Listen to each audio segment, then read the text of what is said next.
কক্সবাজার শহরের বিআইডব্লিউটিএ ঘাটে ভিড়ছে একের পর এক ট্রাক। এতে রয়েছে চাল, ডাল, তেলসহ নিত্য প্রয়োজনীয় খাদ্য সামগ্রী।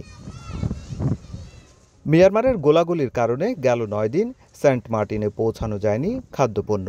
এতে দ্বীপে দেখা দেয় খাদ্য সংকট। অবশেষে প্রশাসনের বিশেষ ব্যবস্থাপনায় জাহাজে করে শুক্রবার কক্সবাজার থেকে সেন্ট মার্টিনে পৌঁছানো হচ্ছে খাদ্যপণ্য। যে 4টা ট্রলার ছিল, ওই 4টা ট্রলারের যে মালামালগুলো ছিল, এই মালামালগুলো আমি ট্রাকে ভরে নিয়ে আসছি মূলত সেন্ট মার্টিনে নিয়ে যাওয়ার জন্য। সরকারের পক্ষ থেকে, প্রশাসনের পক্ষ থেকে যে উদ্যোগটা নিয়েছে, এটা আমরা ধন্যবাদ জানাই। এটা অত্যন্ত একটা মানবিক কারণ। খাদ্যপণ্যের পাশাপাশি দ্বীপে ফিরে যাচ্ছেন টেকনাফে আটকা পড়া অনেক বাসিন্দা। তাদের দাবি, জাহাজটি যাতে মিয়ানমারের সংঘাত বন্ধ না হওয়া পর্যন্ত চলাচল করে। সিঙ্গেল ভোট ছিল যে ট্রলার নিয়ে ঠেনা বাসছিলাম, যাইতে পারি নাই, তো আজকে জাহাজ নিয়ে যাইতেছি। জাহাজের মানে নিরাপত্তার সাথে মানে যাইতে পারতেছি।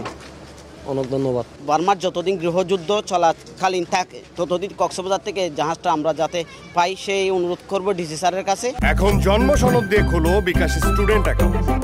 নিজের বিকাশ নিজে কর। প্রশাসন ও জাহাজ কর্তৃপক্ষ বলছে, জাহাজে পাঠানো খাদ্য দিয়ে আগামী 1 মাস দ্বীপের বাসিন্দারা চলতে পারবে। আর প্রশাসন চাইলে জাহাজটি কক্সবাজার সেন্ট মার্টিন চলাচল করবে। চাল, ডাল, লবণ, তেল, পেঁয়াজ, ইভেন মুরগি এবং ডিসি স্যারের পক্ষ থেকে 5টি গরু পাঠানো হচ্ছে উদ্যোগন হিসাবে। রাষ্ট্রীয় কাজে আমরা তো সার্বিক এবং মানবিক দৃষ্টিকোণ থেকে আমরা এই সার্ভিসটি দিতে সক্ষম হয়েছি। পাশাপাশি যদি ভবিষ্যতে এই ধরনের প্রয়োজন হয়, এটা আমরা অবশ্যই পাশে থাকব।